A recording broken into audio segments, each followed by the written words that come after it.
नाजरीन आदाब, खैर मकदम है आपका। आप देख रहे हैं जी सलाम, मैं हूं इमरान खान और हम पेश कर रहे हैं कश्मीर एक्सप्रेस। सबसे पहले हमारे तमाम जम्मू कश्मीर के नाजरीन को और हिंदुस्तान भर के इस वक्त देखने वालों को जी सलाम की जानिब से ईद उल फित्र की दिली मुबारकबाद। आइए आगाज करते हैं इस बुलेटिन का। मैं हूं इमरान खान। जम्मू कश्मीर में एलओसी पर बड़े पैमाने पर मिलिटेंटों की दरअंदाजी की साजिश का इंकशाफ हुआ है। जराये के मुताबिक कम अज कम 35 मिलिटेंट वादी कश्मीर में दरअंदाजी की फिराक में तैयार बैठे हैं। डिफेंस सोर्सेज से मिली जानकारी के मुताबिक एलओसी पार शर्डी से माछिल में दरअंदाजी के लिए लश्कर के 18 मिलिटेंट तैयार बैठे हुए हैं, जबकि नौगाम में एलओसी पार लीपा में 8, पुंछ में 6 और भीमबर गली में 3 टेररिस्ट सरहद पार करने की कोशिश कर सकते हैं।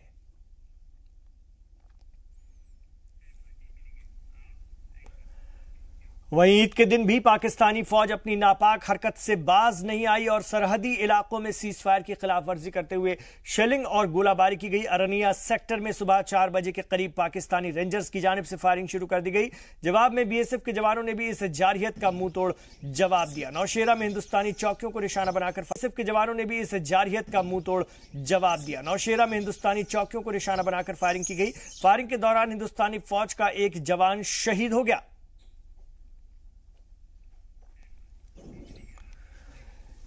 इधर जांबाज जवान औरंगजेब का जज्द खाकी उनके आबाई गांव पहुंचा, जहां उनको सुपुर्दे खाक कर दिया गया। लोगों की आंखों में आंसू हैं और उससे कहीं ज्यादा गुस्सा भी है। मैं रहूं या ना रहे कोई निशान मेरा, महफूज हाथों में रहेगा ये जहां, महफूज हाथों में रहेगा ये जहां मेरा है वतन, मेरे वतन।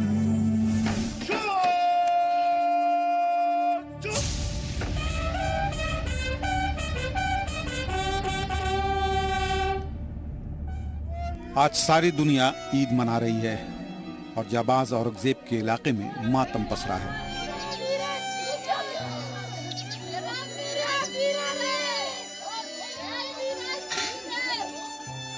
पूरा इलाका गम में डूबा हुआ है।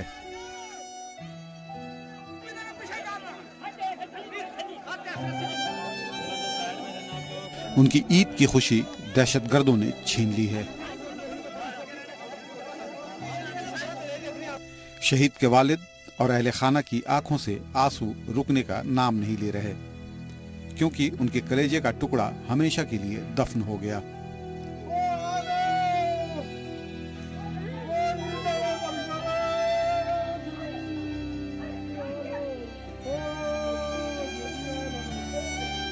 लेकिन इस जांबाज ने अपनी छोटी सी जिंदगी में बहादुरी की जो मिसाल कायम की, वो सालों तक लोगों के जहन में महफूज रहेगी। उसने मार दिया तो बहुत दुख हुआ, क्योंकि 2 दिन पहले उसने मुझे कॉल की थी। वो जब आता था मुझे मिलता था। मैं सुरनकोट से आया यहाँ पे तो मुझे बहुत दुख हुआ। इस टाइम हमारे सामने वो मारने वाले आ जाएं तो उनको भी पता चल जाए कि कैसे मारते हैं। बोलते हैं कि हम जिहाद कर रहे हैं, वो एक मुसलमान के नाम पे कलंक है और वो कोई जिहाद नहीं है। सुबह से ही लोग शहीद के जस्ते खाकी की राह देख रहे थे। जैसे ही तिरंगे में लिपटी शहीद की लाश आबाई वतन पहुंची, उनके आखिरी दीदार को हजारों की तादाद में लोग उमड़ पड़े।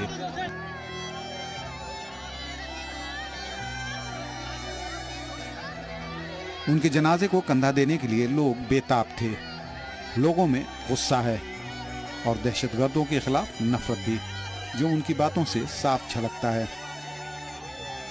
ये नेता लोग दुनिया को मरवा रहे हैं। इन नेता लोगों को हटाया जाए, कश्मीर से बाहर निकाला जाए और एक साइड से सफाया करके दूसरी साइड से पीर गली से बाहर निकाला जाए। जो गैर लोग हैं उनको बाहर निकाला जाए, ये सफाया किया जाए। ये मैं अगर नरेंद्र मोदी हो तो मैं 72 घंटे की उनको बोल देता हूँ, नहीं तो हम खुद बदला लेने के लिए तैयार हैं। औरंगजेब का छोटा भाई बड़ी बेसब्री से अपने बड़े भाई का इंतजार कर रहा था, लेकिन उसका इंतजार अब कभी खत्म नहीं होगा। बड़ा भाई अपने छोटे भाई के लिए मोबाइल तो न ला सका, लेकिन छोटे भाई ने बड़े भाई का इंतकाम लेने की जरूर ठान लिए। घर में मातम छाया। आज बड़ा ईद का दिन है। वो बोल रहा था तेरे लिए एक गाड़ी लूँगा और मोबाइल भी लेकर दूँगा, तो 10th अच्छे नंबर लेकर पास होना, मगर उन जालिमों ने उसको छोड़ा नहीं। मैं उनसे ये भी कहता हूँ कि सेना में भर्ती होकर उधर ही अपनी पोस्टिंग करूँगा, उसी जगह जिस जगह औरंगजेब भैया थे हमारे, उसी जगह उनको भी मारूँगा। इस कुंबे की दहशतगर्दों से पुरानी दुश्मनी है।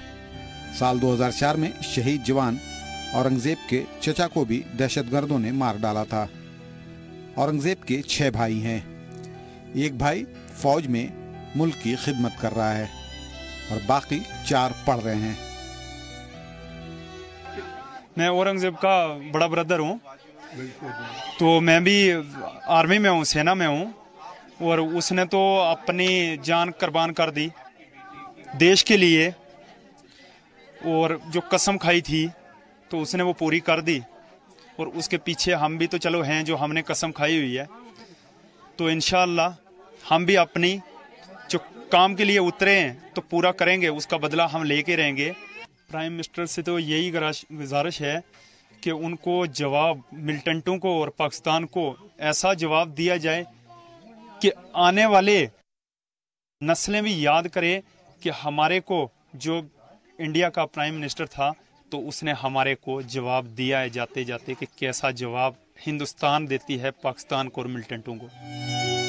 लोग घर वालों को दिलासा दे रहे हैं, लेकिन भाइयों और शहीद के अहले खानाओं के आंसू रुकने का नाम नहीं ले रहे हैं। ऐसे में सरकार को भी इस वतन परस्त कुंबे का भरोसा बनाए रखने के लिए वाजिबी कदम उठाने होंगे। शहीद तो दफन हो गया, लेकिन बच्चे इस जाबाज की बहादुरी के किस्से सुनकर बड़े होंगे और दहशतगर्द का फन अपने पैरों तले रौंद देंगे।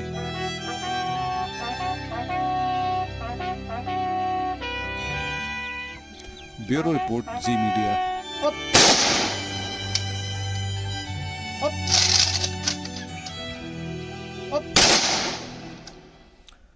और इधर जम्मू कश्मीर में शहीद हुए जवान औरंगजेब को आज पूरे रियासती एजाज और इकराम के साथ सुपुर्द खाक किया गया। एक तरफ मुल्क ईद की खुशियां मना रहा था तो शहीद औरंगजेब का आबाई गांव दुख और सोग में डूबा हुआ था। लेकिन मेंढर के इस इलाके के सभी लोगों को अपना बहादुर सपूत याद है, उस पर फख्र है। मुल्क की हिफाजत में अपनी जान कुर्बान करने वाले औरंगजेब के जनाजे में हजारों लोग शामिल हुए। जराये के मुताबिक शहीद औरंगजेब के कत्ल में शामिल 4 दहशतगर्दों की शिनाख्त हो गई है। खबरों के मुताबिक औरंगजेब को अगवा करने के लिए ऑल्टो कार का इस्तेमाल किया गया था। अगवा करने वालों में 2 दहशतगर्द हिजबुल के, 2 लश्कर के थे। इनमें से एक जहूर अहमद टोकर है, जो कि पहले टेरिटोरियल आर्मी में था।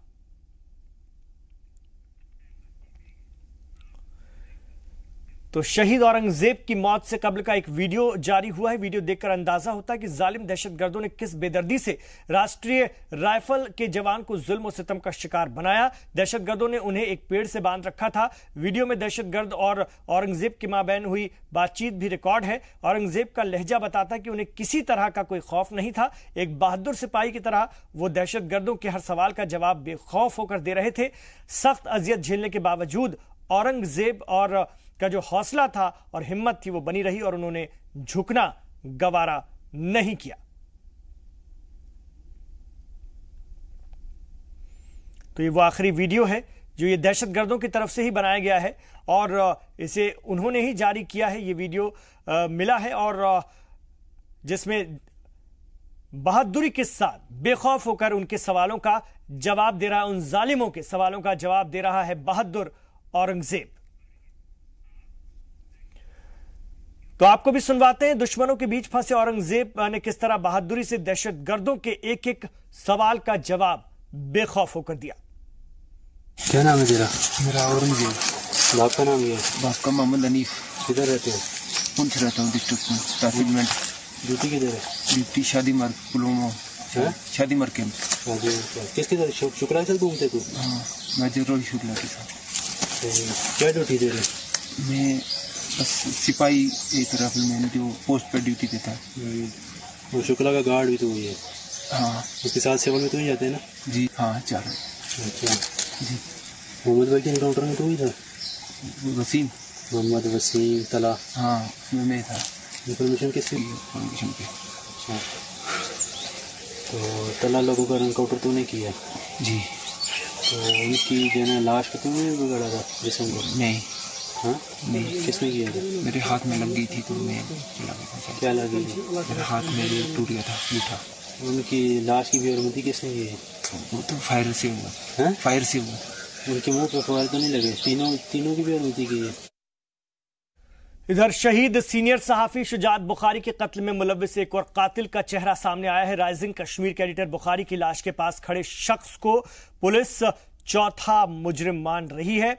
श्रीनगर पुलिस ने आवाम से मशकूक से दिख रहे चौथे शख्स की शिनाख्त में मदद करने की अपील की है और इस काम के लिए एक मोबाइल नंबर भी जारी किया गया है। वाज़ेह रहे कि सीसीटीवी में 3 मोटरसाइकिल सवारों की तलाश कर रही है। बाइक के बीच में बैठे शख्स के बारे में गुमान किया जा रहा है कि वो मिलिटेंट नाविद जट हो सकता है। पुलिस को इस पाकिस्तानी मिलिटेंट पर शुजात बुखारी कत्ल मामले में शामिल होने का शक है। ये वही नाविद जट है जो श्रीनगर अस्पताल से फरार हुआ था।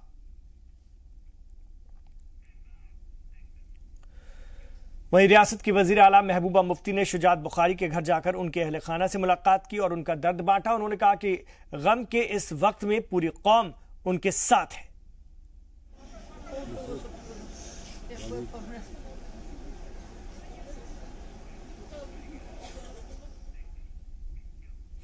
मरकजी ममलकती वजीर बराए पीएमओ डॉक्टर जितेंद्र सिंह ने जम्मू कश्मीर की मौजूदा सूरत हाल के लिए नाम और नेहाद दानिश्वरों और पाक हिमायत याफ्ता नासिर को जिम्मेदार ठहराया। उन्होंने पूछा कि बात बात पर बंद का ऐलान करने वाले शुजात बुखारी के कत्ल पर क्यों खामोश हैं। उन्होंने कहा कि रियासत का नौजवान इन साजिशों को बखूबी समझता है। जंग बंदी और अमरनाथ के हवाले से उन्होंने कहा कि पाकिस्तान मुसलसल रियासत में बदअमनी फैलाने की कोशिश करता रहता है। उन्होंने कहा कि अमरनाथ यात्रा को पुरअमन तरीके से इख्तिताम पजीर कराना सभी की जिम्मेदारी है। नहीं, जैसा कि मैं काफ़ी समय से कहता रहा हूँ और उस समय भी हम कह रहे थे जब इस बात को कहने वाले बहुत कम थे कि कश्मीर और जम्मू कश्मीर का आम आवाम, आम इंसान, विशेषकर युवा आगे बढ़ चुका है और पिछले 3-4 वर्षों में हमने देखा एक के बाद एक वो भारत की विकास यात्रा में प्रधानमंत्री जी नरेंद्र मोदी जी के नेतृत्व में जो अद्भुत नए योजनाएं सामने आई हैं उसका पूरा लाभ ले रहा है। चाहे वो ऑल इंडिया एंट्रेंस टेस्ट है, चाहे नीट है, चाहे वो जेईई है, चाहे वो सिविल सर्विसेज है। जितनी भारी संख्या में कश्मीर के युवा आ रहे हैं शायद दूसरे प्रदेशों से भी नहीं आ रहे। लेकिन मैं बार बार ये कहने की बात कर रहा हूँ और बार बार समझाने का प्रयास कर रहा हूँ कि आप जो मिडिल पाथ ढूंढ करके कुछ लोगों को समझाने का प्रयास कर रहे हैं वो इसलिए सफल नहीं होगा अंततः क्योंकि ये इंडिजीनस मूवमेंट नहीं है। मैंने उस समय भी जब कुछ कहने पर ज़बान पर ताले लगते थे ये कहा कि ये मर्सिनरी मूवमेंट है, ये एक दुश्मन देश है जो इस शरारत पर आमादा है, स्पॉन्सर्ड मूवमेंट है, पेड मूवमेंट है।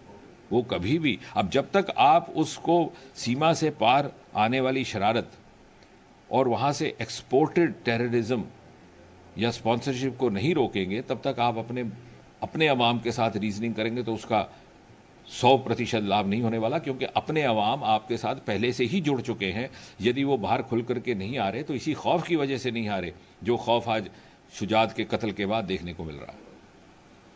हर बार ये कहा है और कई वर्षों से कहता रहा हूँ, पिछले 20 वर्षों से, कि जम्मू कश्मीर का बहुत बड़ा नुकसान उन तथाकथित बुद्धिजीवियों के द्वारा हुआ है, चाहे वो अपने आप को साहित्यकार कहते हैं, लेखक कहते हैं, पत्रकार कहते हैं, जो कश्मीर अपॉलोजिस्ट हैं। सीना के ऊपर, सुरक्षा बलों के ऊपर उंगली उठाने में वो 1 सेकंड नहीं लगाते क्योंकि मालूम है कि वो सॉफ्ट टारगेट है, वहाँ से कोई जवाबी कार्रवाई नहीं होगी, कोई खतरा नहीं। लेकिन ना इनमें निष्ठा है, ना साहस है, ना इधर करेज, ना कन्विक्शन कि वो आतंकवादी को आतंकवादी कह सकें। और ये जो दोहरा एक मापदंड है और फिर उसको बुद्धिजीवी इंटेलेक्चुअलिज्म का जो ऊपर से पहनावा देना, उससे जो नुकसान हो रहा है वो देश को भी हो रहा है, जम्मू कश्मीर को भी, और विश्व में भी हमारी छवि खराब करने का काम करता है। ये किसी एजेंसी ने मारा है तो यकीनन पाकिस्तान एजेंसी ने मारा है। ये भारतीय, ये जो तथाकथित कश्मीर अपॉलोजिस्ट इंटेलेक्चुअल है उनका ये रहा।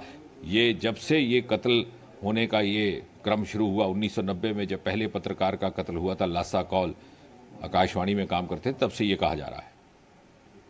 लेकिन इन लोगों के पास कोई प्रमाण नहीं है। ये केवल सेमिनार और इस प्रकार की वार्ताओं के माध्यम से एक सस्ती सस्ती एक प्रसिद्धि प्राप्त करने का प्रयास करते हैं। लेकिन कश्मीर का आम युवा, जो अब तीसरी पीढ़ी का युवा है, वो इस दोहरे मापदंड को समझ चुका है। देखिए, इस विषय को लेकर तो गृह मंत्रालय अंतिम निर्णय लेंगे, लेकिन हम सब जो जम्मू कश्मीर के साथ ताल्लुक़ रखते हैं और मेरे क्षेत्र का बड़ा हिस्सा सीमा के ऊपर है, मुझे लगता है कि हमारी सबसे बड़ी प्राथमिकता इस समय ये रहनी चाहिए कि अमरनाथ यात्रा शांतिपूर्वक और सफलतापूर्वक संपन्न हो। और ये जिम्मेवारी न केवल सरकार की है बल्कि समाज के प्रत्येक सदस्य की है। और इसके लिए हमें बड़े उच्च स्तर की अलर्टनेस भी बरतनी होगी, क्योंकि इस प्रकार की शरारत पाकिस्तान की ओर से जैसे पिछले वर्ष हुई थी, इस साल भी होने की कई बार संभावनाएं पैदा हो सकती हैं। वहीं नायब वजीर आला कविंद्र गुप्ता ने कहा है कि रमजान की हुर्मत का ख्याल न करने वाले सिर्फ दहशतगर्द हो सकते हैं। और त्रिकुटा नगर में एक प्रोग्राम के दौरान नायब वजीर आला ने शुजात बुखारी और औरंगजेब का हवाला देते हुए कहा कि कोई भी माशरा इस जालिमाना कार्रवाई को बर्दाश्त नहीं करेगा। का जवान मशारा में शहीद हुआ है, मैं उसके प्रति अपनी संवेदना व्यक्त करता हूँ, उसको श्रद्धांजलि देता हूँ। बॉर्डर पर जो रमज़ान के महीने में हमने एक सीज फायर का बात कही थी, मुझे लगता है पाकिस्तान इस काबिल नहीं है और कायरतापूर्ण उसका रवैया रहा है। आतंकवाद का कोई धर्म नहीं होता, इससे साफ जाहिर होता है। तो हमारे सैनिक उनको मुंह तोड़ जवाब दे रहे हैं। सर, जिस तरह पाकिस्तान कश्मीर में एक पत्रकार मारा जाता है, ये बड़ा चिंता का विषय है। मुझे लगता है कि कहीं ना कहीं सुरक्षा चूक हुई है। आने वाले समय में रणनीति बदली जाएगी और लोगों को जो सीसीटीवी में फुटेज वगैरह आई थी उससे कुछ जानकारियां मिली हैं और जल्द ही उनको पकड़ा जाएगा। इधर ईद उल फित्र के दिन भी संगबारों और हिफाजती दस्तों के दरमियान कई तरह की झड़पें हुई। अनंतनाग के जंगलात मंडी में ईद की नमाज के बाद नौजवानों ने रियासती पुलिस और सीआरपीएफ के जवानों पर पथराव शुरू कर दिया। सुबह करीब 6:45 बजे ईद की नमाज खत्म होने के साथ ही सैकड़ों की तादाद में संगबार सड़कों पर उतर आए और सिक्योरिटी फोर्सेस को निशाना बनाकर पथराव करने लगे और दिफा में हिफाजती दस्तों को भी जवाबी कार्रवाई करनी पड़ी। संगबारों को मुंतशिर करने के लिए हिफाजती दस्तों ने आंसू गैस के गोलों का इस्तेमाल किया। झड़प के दौरान तकरीबन एक नौजवान के हलाक होने की खबर है, वहीं 15 के करीब मुजाहिरीन के जख्मी होने की भी इत्तला है।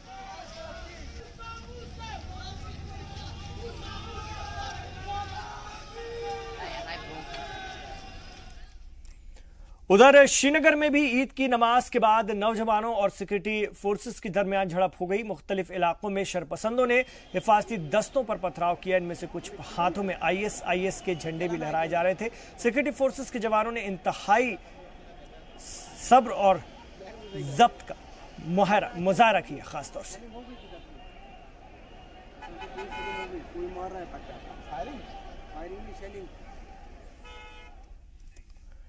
इधर जनूबी कश्मीर के अजला में कई जगहों पर ईद की नमाज के बाद संगबारी का वाकया पेश आया। सोपोर में जैसे ही पुरानी जामा मस्जिद में ईद का खुतबा और दुआ खत्म हुई, लोग सड़कों पर उतर आए और सरकार मुखालिफ नारे लगाने शुरू कर दिए। घर वापसी के दौरान मुख्तलिफ मकामात पर शरपसंदों ने हिफाजती दस्तों पर पथराव भी किया। नौजवानों के खिलाफ हिफाजती दस्तों को सख्ती करनी पड़ी, जिसके बाद शरपसंद मुंतशिर हुए। झड़प में किसी के जख्मी होने की इत्तला नहीं है। जामा मस्जिद के अलावा खानका मोहल्ले में भी ईद की नमाज अदा की गई। सैकड़ों अफराद ने पुरअमन तरीके से यहाँ पर ईद की नमाज अदा की। और इस वक्त हमारे साथ हमारे Kashmir bureau chief Syed Tajammul phone line पर हैं, उनसे बात करेंगे। श्रीनगर से हमारे साथ हैं सैयद तजम्मुल। अगर हम बात करते हैं ये नमाज ईद की और आज के इस दिन की, तो बहुत ज़्यादा तशद्दुद नहीं हुआ है। कुछ लोगों ने शरारत करने की कोशिश की जैसे कि वो हरकत करते हैं, लेकिन हमारी सिक्योरिटी फोर्सेस ने, इंतजामिया ने, पुलिस ने बहुत ही सब्र से काम लिया। हम देख सकते हैं किस तरह से उकसाने की कार्रवाई की जाती है। ये कैसी जहालत है, ये कैसे मुजाहरे हैं, ये कैसे कश्मीर को बर्बाद करने की कोशिश है। बहुत बहुत शुक्रिया इमरान। जिस तरह से आपने तफसीर में बताया कि सबसे पहले सुबह 7:15 पर आशाजीपुर अनंतनाग में जब नमाज ईद अदा करने के बाद लोग वापस ईदगाहों और मसाजिदों से अपने घर का रुख कर रहे थे। इसी दौरान आशाजीपुरा में सिक्योरिटी दस्तों पर इंतहाई सख्ती के साथ सिक्योरिटी फोर्सेस पर पथराव शुरू हो गया और पथराव के दौरान ये कई घंटों तक पथराव चलने के बाद टीयर शेल का भी इस्तेमाल किया गया, जिसमें शिराज अहमद नामी एक कमसिन तालिब इल्म जो है वो हिलाक हुआ जरबों के दौरान। और पुलिस बुलेटिन के मुताबिक उसके हाथ में ग्रेनेड फटने से उसकी मौत वाक़या हुई, जबकि मेडिकल बुलेटिन के मुताबिक मज़कूरा शख्स के जिस्म पर कई पैलेट लगे हुए थे जिससे उसकी मौत वाक़या हुई। इस वाक़े के बाद इलाके के अशाजीपोरा, जंगलात मंडी और आसपास के इलाकों में पथराव में शिद्दत आई और सिक्योरिटी दस्तों को पूरा दिन मेहनत मशक्कत करना पड़ी, लेकिन सीनियर पुलिस अफसरान की मौजूदगी में और SOP का खास ख्याल रखने की वज़ीर आला की हिदायत के मुताबिक सिक्योरिटी फोर्सेज ने इन अफराद को भगाने में कोई कसर बाकी नहीं रखी और ताकत का कम से कम इस्तेमाल करने की कोशिश की। आखिरी इत्तलात मिलने तक मुज़ाफ़ाती इलाकों में अभी भी पथराव जारी है। बिल्कुल, ईद का भी एहतराम नहीं किया गया इन लड़कों के जरिए और इनको उकसाने वाले लोगों के जरिए। ईद का भी एहतराम नहीं किया। आज त्योहार का दिन है, बावजूद इसके उस मौके पर भी इन्होंने अपनी हरकत जारी रखी। बिल्कुल, देखिए सिलसिला यहीं पे नहीं हुआ। जिस तरह से सिक्योरिटी फोर्सेस के दस्तों पर इन्होंने पथराव किया उसके बाद बहुत ज्यादा हालात खराब हुए। इसी तरह पुलवामा, सोपोर, श्रीनगर के ईदगाह और पाइन शहर के कई इलाकों में, इसी तरह अभी इस वक्त जो इलाका है नारबल और आसपास के इलाकों में जो कि टूरिस्ट एरिया है, टंगमर गुलमर्ग के लिए रास्ता जाता है, वहां पर भी इसी तरह के वाकयात पेश आए। और साथ ही साथ इमरान, आपको याद होगा कि जुम्मे के रोज जो झड़पें हुई थी पुलवामा में, जिसमें एक शख्स विकास अहमद जो है जख्मी हुआ था, वो जख्मों की ताब न लाकर चल बसा, जिसके बाद आज पुलवामा और मुज़ाफ़ाती इलाकों में भी आज जो है पथराव का सिलसिला जारी रहा। कुल मिलाकर देखें तो सिक्योरिटी फोर्स के कई एहलकार जो हैं इन पथराव के वाकयात में आज जख्मी हुए। और जाते जाते इमरान, आपको याद होगा कि ईद का दिन और आज भी सेंट्रल रिजर्व पुलिस फोर्स या जम्मू कश्मीर पुलिस के एहलकारों पर बराह रास्त फायरिंग का सिलसिला जारी रहा। पांता चौक लसजन के करीब दानिश पोसवाल नामी सेंट्रल रिजर्व पुलिस फोर्स का एहलकार 1:15 पर मिलिटेंटों की गोली का निशाना बना। बिल्कुल, तो ईद के इस मुबारक मौके पर भी जम्मू कश्मीर में ये इस तरह के नज़ारे देखने के लिए मिले और लगातार हमारी सिक्योरिटी फोर्सेस, हमारी बहादुर अफवाज सब्र का मुजाहरा करती रहीं। बावजूद इसके इन लोगों को कोई फर्क नहीं पड़ा और ये अपनी हरकत से बाज नहीं आए। शुक्रिया सैयद तजम्मुल आपका इस पूरी जानकारी के लिए श्रीनगर से। इधर तराल में ईद की नमाज अमन और सुकून के साथ अदा की गई। हजारों की तादाद में शहर की मुख्तलिफ मसाजिद में ईद की नमाज अदा की गई। नमाजियों की सबसे ज्यादा तादाद दारुल उलूम नूरुल इस्लाम और ईदगाह खानका फैज पनाह में मौजूद थी। नमाज के बाद जहां भी लोगों ने मुजाहरा किया और सरकार मुखालिफ यहां पर भी नारे लगाए। ईदगाह से शुरू हुआ मुजाहरा बस स्टैंड तक चला। सिक्योरिटी फोर्सेज ने यहां भी एहतियात से काम लिया, जिसकी वजह से मुजाहरा पुरअमन तरीके से खत्म हुआ।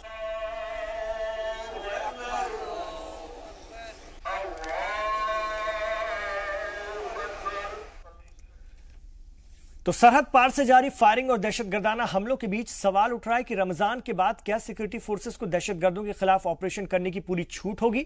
ये इम्कान लगाए जा रहे हैं कि मिलिटेंट के सफाई के लिए फौज की जानिब से ऑपरेशन ऑल आउट फिर शुरू किया जा सकता है। हालांकि अभी इस पर कोई ऑफिशियल अनाउंसमेंट नहीं हुआ है। दरअसल वजीर दाखिला राजनाथ सिंह ने इस संबंध में इस बाबत पीएम नरेंद्र मोदी से बात की है। राजनाथ सिंह ने वजीर आजम नरेंद्र मोदी को 1 महीने तक दहशतगर्दों के खिलाफ ऑपरेशन बंद रहने के दौरान वादी के हालात की जानकारी दी। राजनाथ सिंह ने वजीर आजम को बता दिया है कि सिक्योरिटी एजेंसियां नए सिरे से ऑपरेशन ऑल आउट शुरू करना चाहती हैं। वजीर आजम के साथ तबादला ख्याल के बाद हुए फैसले के बारे में राजनाथ सिंह इतवार को ऐलान कर सकते हैं। मरकजी वजीर मुख्तार अब्बास नकवी के घर ईद मनाने पहुंचे होम मिनिस्टर राजनाथ सिंह ने कहा कि पत्थरबाजी और सीज फायर पर कल बात करेंगे। वाज़ेह है कि ऑपरेशन रोके जाने से पुरतशद्दुद झड़पों और स्टोन पेल्टिंग की वारदातों में कमी जरूर आई है, लेकिन दहशतगर्दाना हमले कम होने की बजाय ज्यादा बढ़ गए। रमजान का मुकद्दस महीना अभी समाप्त हो रहा है और आज ईद है। और इस ईद के अवसर पर मैं समस्त भारतवासियों को अपनी तरफ से मुबारकबाद देता हूँ। कल बोलूंगा।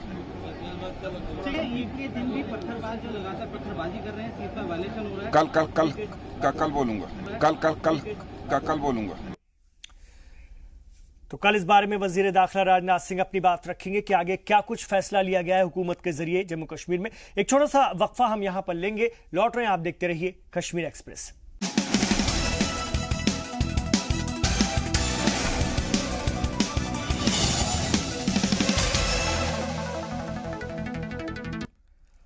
आप देख रहे हैं कश्मीर एक्सप्रेस। ब्रेक के बाद खैर मकदम है आपका। सर्व शिक्षा अभियान के तहत सरकारी स्कूलों में पढ़ाने वाले हजारों असातिज़ा ने आज प्रताप पार्क में ही ईद की नमाज अदा की। वाज़ेह हो कि चांद रात को ही दर्जन भर से ज्यादा SSA असातिज़ा प्रताप पार्क में धरने पर बैठ गए थे। लाल चौक पर वाक़ इस पार्क में नमाज की इमामत रहबर तालीम टीचर्स एसोसिएशन के चेयरमैन फारूक अहमद ने की। सरकार से नाराज चल रहे असातिज़ा ने आज ईद के दिन को यौम स्याह के तौर पर मनाया। वाज़ेह रहे कि असातिज़ा मरकजी बजट पर मुनहसिर होने के बजाय रियासती बजट से अपनी तनख्वाह का मुतालबा कर रहे हैं।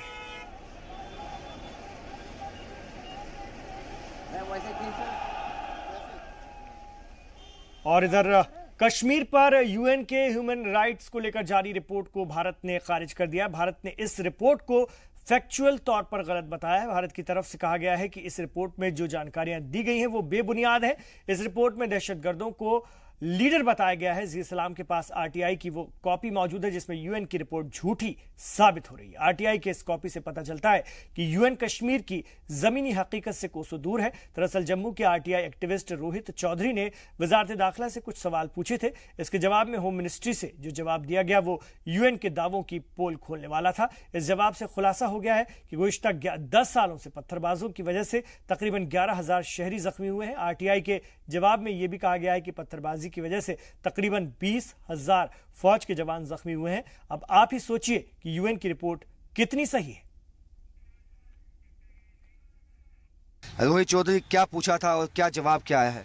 देखिए, जो RTI मैंने फाइल की है मिनिस्ट्री ऑफ होम में मैंने ये फाइल की थी। यहाँ से मैंने पूछा था कि 8 साल में कश्मीर वैली के अंदर कितने पत्थरबाजी के इंसिडेंट हुए। जो इंसिडेंट का डेटा सामने आया है वो है 10,000 के करीब, और उसमें 19,000 से ज़्यादा हमारे सिक्योरिटी फोर्सेस के जवान जो है वो वहाँ जख्मी हुए हैं। तो सिविलियन की तादाद जो है वो 11,000 के करीब है। तो वहीं पर यहाँ पर कल UN ने एक रिपोर्ट सार्वजनिक की जिसमें कहा गया कि वहाँ ह्यूमन राइट वायलेशंस हैं। तो जहाँ पर 19,000 से ज़्यादा जो सिक्योरिटी फोर्सेस के जवान जहाँ पे इंजर्ड होते हैं, डबल है सिविलियन से, तो क्या उनका ह्यूमन राइट वायलेशन नहीं है? ये रिपोर्ट जो है मिनिस्ट्री ऑफ होम अफेयर का जो डेटा सामने आया है RTI के थ्रू, ये उन लोगों के मुंह पे तमाचा भी है जो लोग पत्थरबाज की लोगों की सपोर्ट में खड़े होते हैं। जो लोग ये बोलते हैं कि उनसे FIR विड्रॉ करनी चाहिए। कोई गलती एक बार 2 बार कर सकता है, कोई 10,000 बार गलती नहीं कर सकता, क्योंकि रिपोर्ट के हिसाब से 10,000 इंसिडेंट है पत्थरबाजी के कश्मीर के अंदर। रोहित, कहीं ना कहीं आपको लगता है कि जो रिपोर्ट पेश की UN ने वो बायस्ड है, एक तरफा है? देखिए, ये जो रिपोर्ट मेरे पास जो डेटा आया है ये मिनिस्ट्री ऑफ होम अफेयर की तरफ से, ये ग्राउंड पे बनाया हुआ डेटा है। UN ने कैसे वो किस ऑफिसर्स AC ऑफिसर्स के अंदर बैठ के वो रिपोर्ट बना दी मुझे नहीं पता। क्वेश्चन मार्क जरूर है उस रिपोर्ट के ऊपर, क्योंकि ऐसा कुछ भी नहीं है जो ग्राउंड के ऊपर ऐसा हो। जी, कहीं ना कहीं ये साफ हो जाता है इस रिपोर्ट से कि जो रिपोर्ट UN ने पेश की वो कहीं ना कहीं बायस्ड है। उन्होंने सभी तथ्यों की जानकारी हासिल नहीं की अपनी रिपोर्ट पेश करने से पहले। कैमरामैन आशु के साथ राजन वैद, जी मीडिया, जम्मू। अगर जहां पर भी ह्यूमन राइट वायलेशंस होते हैं तो उसका फर्स्ट रिएक्शन होता है वहां से लोगों का माइग्रेशन, या लोगों का वहां से भाग के जाना। आया अभी तक कोई कश्मीरी मुसलमान श्रीनगर से ह्यूमन राइट वायलेशन के कारण माइग्रेट किए हैं?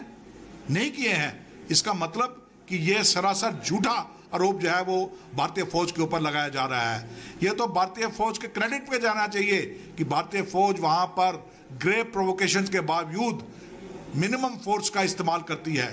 हमारी फौज ने अभी तक कश्मीर के अंदर मिनिमम फोर्स यानी सिर्फ स्मॉल आर्म्स हथियार का इस्तेमाल किया है। इधर रियासत के नायब वजीर आला ने भी UN की रिपोर्ट को गलत करार दिया। उन्होंने कहा कि रिपोर्ट बनाने वालों से गलती हुई है। साथ ही उन्होंने कश्मीर के ताजा हालात पर भी जी मीडिया से खास बातचीत की। कविंदर गुप्ता डिप्टी CM हमारे साथ मौजूद हैं। सर, कैसे देखते हैं आप? देखते हैं बायस्ड एक तरह से एक रिपोर्ट पेश की गई है। ऐसा है कि सेंटर ने ये जो UN की रिपोर्ट है उसको पूरी तरह से रिजेक्ट किया है। भारत ही एक ऐसा देश है जिसमें सभी जाति और पंथ, सभी धर्म इकट्ठे मिलकर के रहते हैं। कश्मीर में जो सीज फायर हमने किया, कश्मीर में जिस प्रकार से रमज़ान के महीने में, उससे साफ जाहिर होता है कि जो ह्यूमन राइट्स को पूरे ध्यान में रखते हुए भारत सरकार या सेना सभी इसका संयम बनाकर रखते हैं। मुझे लगता है मैं इसको पूरी तरह से इसकी रिजेक्ट करता हूँ। सर, आपको कहीं ना कहीं लगता है सेना के साथ जो सेना के मानवाधिकार हैं उनका उल्लंघन हुआ है? सेना के ऊपर पत्थरबाजी की जाती है, अटैक होते हैं, सेना एक विक्टिम है कश्मीर के? बिल्कुल, मैं आपकी बात से बिल्कुल सहमत हूँ। सेना हमारी बड़ी संयम से काम लेती है और समय समय पर आपने बहुत सी ऐसी वीडियोस सामने आई हैं जिससे पता चलता है कि सेना बड़े संयम के साथ सिविलियंस को कम से कम नुकसान हो इस प्रकार की चिंता करती है। मैं भारतीय सेना को सलाम करता हूँ। सर, सीनियर जर्नलिस्ट जो हैं उनको निशाना बनाया गया है। अभी शुजात बुखारी पर अटैक हुआ। अब आपको लगता है कहीं ना कहीं जो एक इस्लामिक स्टेट बनाने की कोशिश है और सहाफ़ी जो सेकुलर वॉइस है कश्मीर की उसको बंद करने की एक कोशिश है? ऐसा है, जो पाकिस्तान प्लस लोग हैं समय समय पर इस प्रकार के घिनौने जो कायरतापूर्ण हरकत होती है। कल शाम को मैं भी वहाँ पर गया था, तो निश्चय ही ये बड़ी चिंता का विषय है। हमें कहीं ना कहीं सिक्योरिटी रिव्यू करना होगा, तो नई पॉलिसी बना करके इनको बुरी तरह से कुचलना होगा। अब सर सीज फायर जो है, जो अनाउंस किया गया था, अब उसको आगे ले जाया जाएगा या नहीं? सीज फायर तो देशों के बीच में होता है, ना कि मिलिटेंट्स के साथ। तो सस्पेंशन ऑफ ऑपरेशन था, तो अब मुझे लगता है काफ़ी हो गया है। उनको धर्म की मान्यता को ध्यान में रखते हुए इस प्रकार का निर्णय लिया गया था। लेकिन ऐसा नहीं कि गोली हमारी तरफ से नहीं चली, उधर से चली, तो हमने उन मिलिटेंट्स को पहले भी मारा है। सर, एक लास्ट सवाल ये है कि आपको लगता है कि जिहाद के नाम पे कट्टरपंथी जो लोग हैं वो जो बच्चों के जो है माइंड वॉश करने में लगे हैं? आपको लगता है बच्चों को ये जो जिहादी हैं अहले इस्लाम के दुश्मन हैं, तो मुझे लगता है कि उन लोगों को भी इससे समझना चाहिए जिनके खास करके जो हमारे युवाओं को खराब करने की कोशिश कर रहे हैं। एक तरफ दहशतगर्द अपने नापाक मंसूबों को अंजाम दे रहे हैं। वो ना तो रमजान की कदर करते हैं, ना ही दीन और ईमान की। लेकिन रियासती और मरकजी सरकार ने जम्मू कश्मीर में अमन और चैन के लिए लगातार कोशिशें की हैं। रियासत के R&B मिनिस्टर नईम अख्तर ने जी सलाम से खास बातचीत के दौरान अलहदगी पसंद लीडरों और दहशतगर्दों का जो दहशतगर्दी का दामन थामने वालों को आईना दिखाने की कोशिश की है। उन्होंने कहा कि कुछ लोग घरों को उजाड़ते हैं, वो घरों को बसाना नहीं जानते। नीम साहब, बहुत बहुत शुक्रिया। नीम साहब, जो भी फीडबैक मिला, राहत मिली, एक महीना गुजरा और जिस दिन हम ईद के लिए अब तैयारियां कर रहे हैं, थोड़ी सी राहत है पिछले महीने की निस्बत। क्या इसको आगे बढ़ाने का जो स्कोप था उसका कोई अभी तक ग्रीन सिग्नल है? अभी ग्रीन सिग्नल की बात नहीं, ये हमारे हाथ में है कि हम इसका क्या करना चाहते हैं। जैसा कि आपको मालूम है, हमारे ये जो हमारा एजेंडा ऑफ अलायंस है, 2 महीने लगे मुफ्ती साहब मरहूम को एक लगाने के लिए। उसमें पहला क्लास यही था कि हुकूमत हिंदुस्तान पाकिस्तान के साथ बातचीत करेगी, और यहाँ मुझे मालूम है कि उसमें भी 1 हफ़्ता लगा या ज़्यादा लगा ये हुर्रियत लफ्ज़ उसमें डालने के लिए, कि वो मान नहीं रहे, उनके लिए बहुत मुश्किल था। 1 हफ़्ता उस पर ले दे होती रही। उसके बाद उन्होंने कहा तब तक नहीं होगा जब तक आप हुर्रियत को रिकॉग्नाइज नहीं करेंगे। तो ये पहली दफ़ा हुर्रियत का किसी ऑफिशियल डॉक्यूमेंट में, और इसमें बीजेपी की एक पोजीशन थी, उसके बावजूद उन्होंने कबूल किया। अब उसके बाद हालात कैसे गए, मुफ्ती साहब रहे नहीं, दूसरी चीज़ें हो गई, यहाँ बहुत हालात ख़राब हुए, मगर अल्टीमेटली अब ये एक हम सिचुएशन को ये कामयाब हो गए। और बीजेपी ने बहुत ही अच्छा इसमें जो रोल किया, और जो प्राइम मिनिस्टर ने खुद लीड ले ली। पिछले साल अगस्त में उन्होंने कहा यहाँ से लाल किले से अपनी तकरीर में कि हम कश्मीर के साथ बोली कर रहे हैं, बातचीत करना है, गले लगाना है। तो उसके बाद एक दूसरी चीज़ होती रही।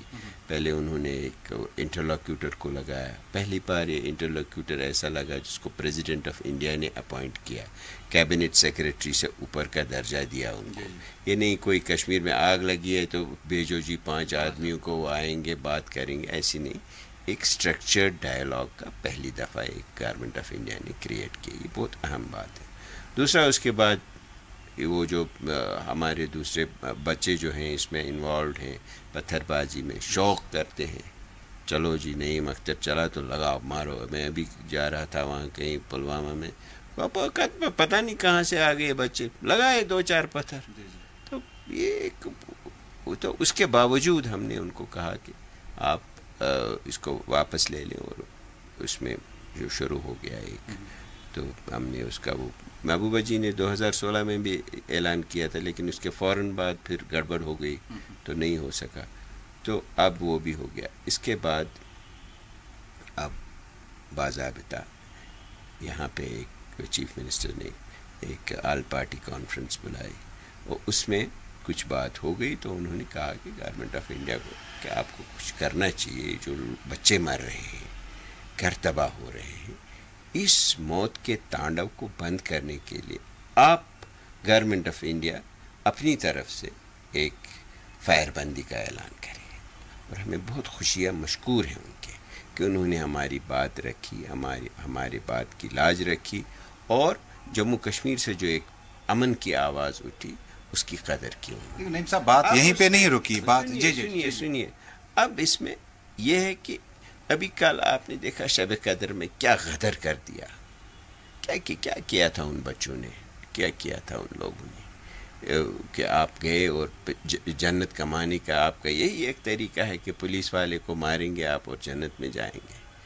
जो जितने बच्चे हमारे मर रहे हैं, चाहे पुलिस वाला है, आर्मी वाला है, कोई और है, या हमारे जो अपने बच्चे 14-15 साल के लड़कों को आप ट्विटर पे, आप वीडियो पे, आप व्हाट्सएप पे उनको तैयार करते हैं जन्नत में जाने के लिए, वो बेचारे जाते हैं कब्रों में सोते हैं जिनको स्कूलों में जाना चाहिए। और फिर ट्विटर वाले हंगामा मचाते हैं। हम तकरीर वाले, मैं भी उसमें शामिल हूँ, तकरीर वाले तकरीर करते हैं, मजम्मत वाले मजम्मत करते हैं। किसी को याद है, मुझे बताएं आप इन लीडरों में से कौन कौन घर है इसमें जो उजड़ गया है? किसी को मालूम है? हम घर उजाड़ते हैं, घरों को बचाना हमने अभी नहीं सीखा है। एक छोटा सा वक्फा हम यहाँ पर ले रहे हैं, लौटेंगे, आप देखते रहिए कश्मीर एक्सप्रेस।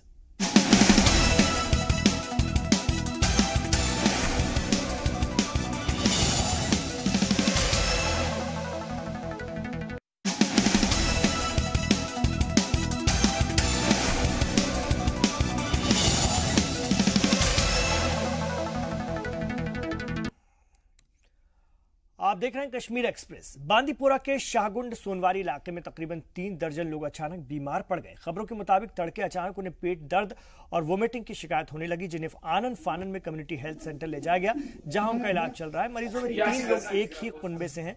तफ्तीश में पता चला कि इन सभी ने इलाके में के बेकरी के खाने का सामान खरीदा था और उसके बाद इस्तेमाल के बाद उन्हें फूड पॉइजनिंग की शिकायत हो गई। फिलहाल पुलिस मामले की जांच कर रही है।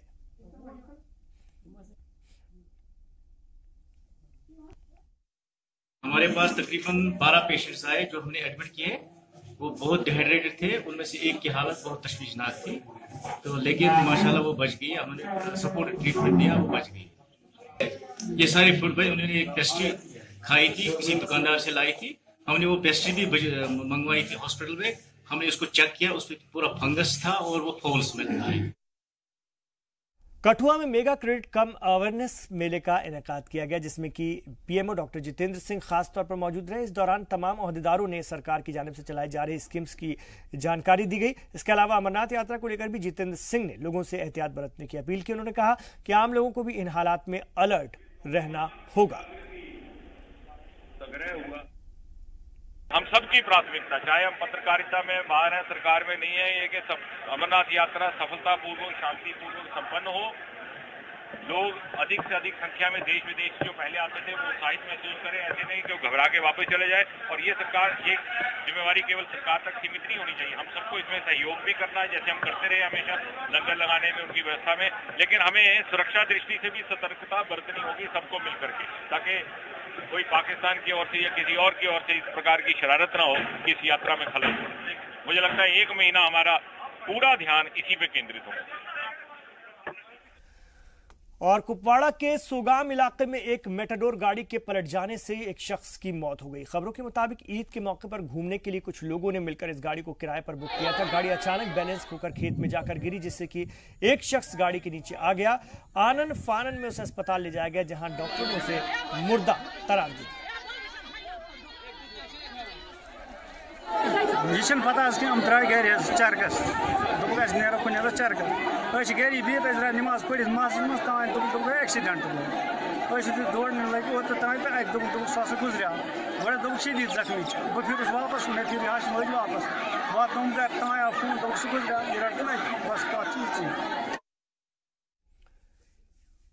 इधर श्रीनगर में ईद की तारीखी जामा मस्जिद में नमाज अदा की गई और अलहदगी पसंद लीडर और मस्जिद के इमाम मीर वाइज उमर फारूक ने ईद की नमाज पढ़ाई। ईद के अपने खुतबे में उन्होंने कश्मीर मसले को लेकर हिंदो पाक के माबैन मुज़ाकरात शुरू करने का मुतालबा किया। उन्होंने कहा कि हिंदो पाक बातचीत का हुर्रियत के मुख्तलिफ ग्रुप हिमायत करते रहे हैं।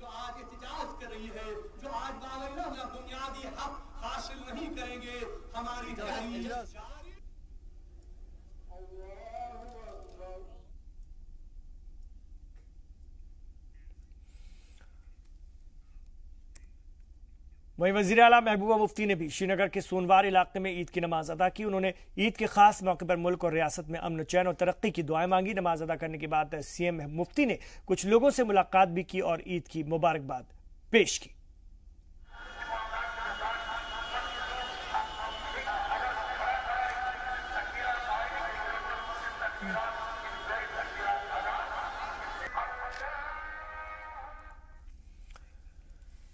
और बारामूला में भी ईद का त्यौहार पूरे पुरमसरत अंदाज में मनाया गया। खराब मौसम के सबब ईद की नमाज ईदगाह के बजाय मस्जिद बैतुल मुकर्रम में और मस्जिद रिशाद और खानपुरा में वाक़ ज़ियारत जनाजे वली खां में अदा की गई। इसके अलावा पुराने शहर की जामा मस्जिद में भी बड़ी तादाद में लोगों ने ईद की नमाज अदा की। इस मौके पर इमाम मस्जिद ने लोगों से कुरान की सुन्नत के बताए तरीक़े पर ज़िंदगी गुजारने की तलक़ीन की और आज़ादी के नाम पर चल रहे कत्ल और गारतगिरी की सख्त अल्फाज में मजम्मत की।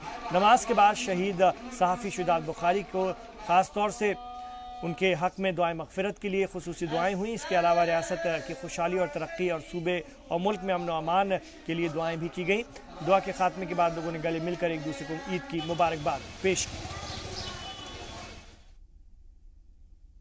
दरगाह हज़रत सईद मोहम्मद जांबाज वली अलैहि रहमा की दरगाह से हम जमीयत अहले सुन्नत बारामुल्ला की तरफ से तमाम मुसलमान इस्लाम को ईद मुबारक पेश करते हैं।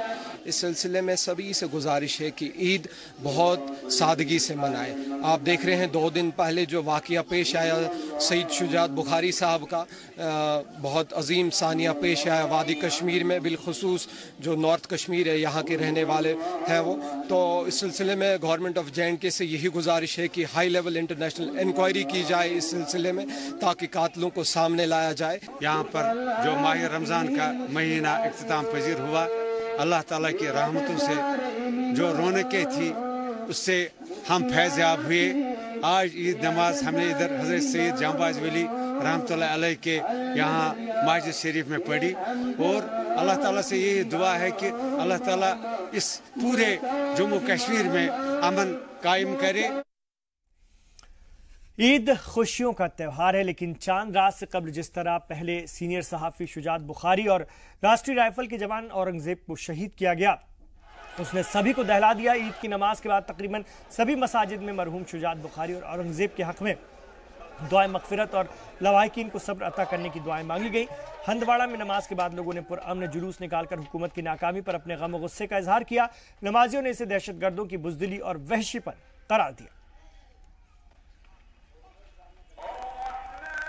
वहीं कुपवाड़ा में भी ईद का त्यौहार पुरअमन तरीके से मनाया गया। सुबह 9:15 बजे शहर की पुरानी जामा मस्जिद में कारी मोहम्मद दानिश की इमामत में लोगों ने ईद की नमाज अदा की। दीगर मसाजिद की तरह यहाँ भी लोगों को इस्लाम की हकीकी तालीम पर अमल करने की तरगीब दी गई। सूबे की मौजूदा सूरत हाल के लिए रियासत की सियासी जमातों को जिम्मेदार बताते हुए कहा गया कि आवाम की परेशानियों को हुकूमत नजरअंदाज कर रही है। नमाज के बाद सूबे में अमन और अमान कायम होने के लिए खुसूसी दुआएं मांगी गई। और शुमाली कश्मीर के बांदीपुरा जिले में भी ईद पुरअमन तरीके से मनाई गई। जिला सदमकाम पर शहर की मुख्तलिफ मस्जिदों में लोगों ने ईद की नमाज अदा की। नमाजियों की सबसे ज़्यादा तादाद ख़ास तौर से दारुल उलूम रहीमिया, अहमी शरीफ और मेन ईदगाह में देखी गई। जिला तरक्याती कमिश्नर समेत जिला इंतजामिया के अहलकारों ने अल सुबह दारुल उलूम बांदीपुरा में नमाज अदा की, जबकि मरकजी ईदगाह में ख़राब मौसम के पेश नज़र 9:30 बजे नमाज अदा की गई। और ज़िले की दूसरे इलाकों सुंबल, नौगाम, शादीपुरा, हाजीन में भी ईद का त्यौहार जोश के साथ मनाया गया। सभी जगहों पर रियासतों में अमन और अमान के लिए दुआएं मांगी गई।